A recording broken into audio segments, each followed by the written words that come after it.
Louisiana, which is one of the southern states in America that shares its coastline with the Gulf of Mexico, is located in a region that is prone to a lot of hurricanes, flooding, and coastal erosion.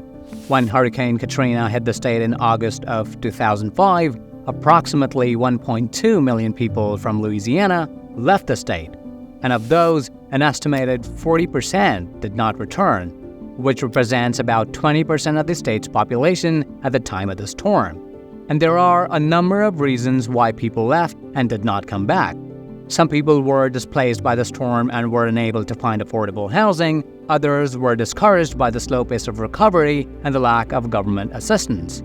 And out of the 40% who left the state permanently, 28% were the people from low-income groups and many African American families. You see, hurricanes are dangerous no matter where they make landfall. But Louisiana's unique terrain and position on the Gulf Coast makes a strong storm churning towards this part of the country a particularly harrowing prospect.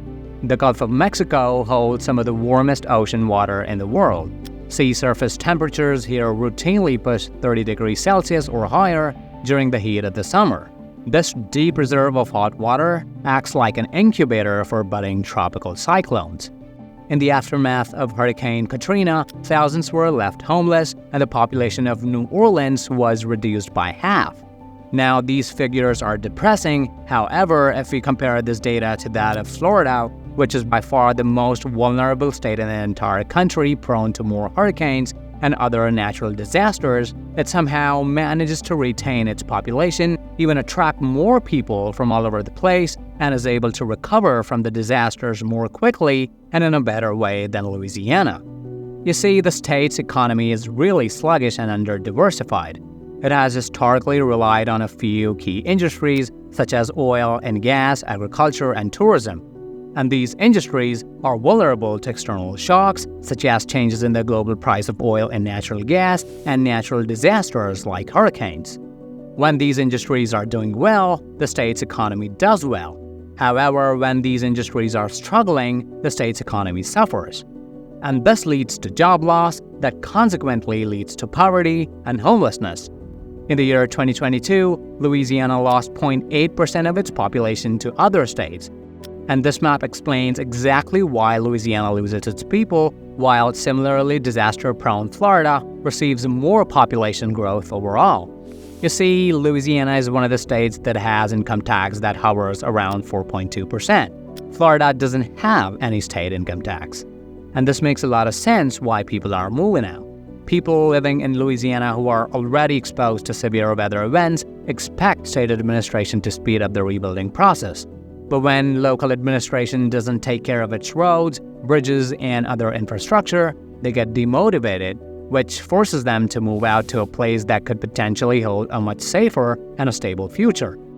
If we go back to the population change map from 2022, it's apparent that Louisiana stood amongst the top 10 states to lose its people.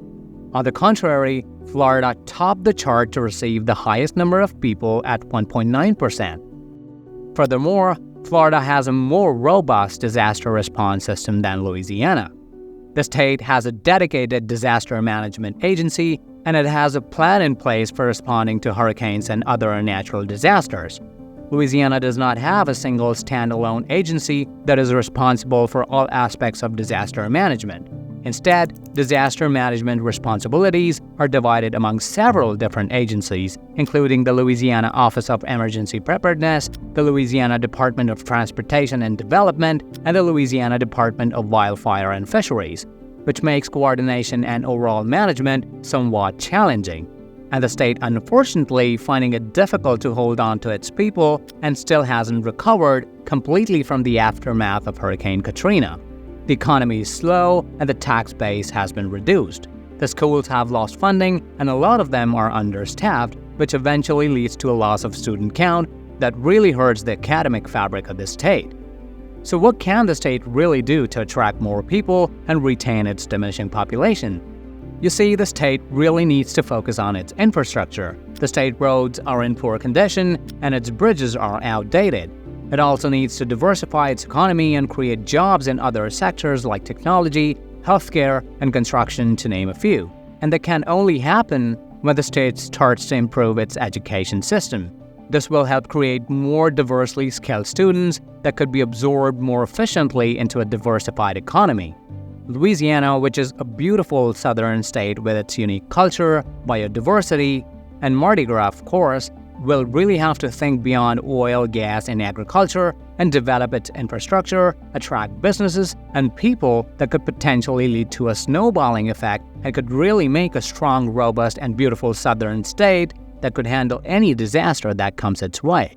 This is Stories Across, and thank you for watching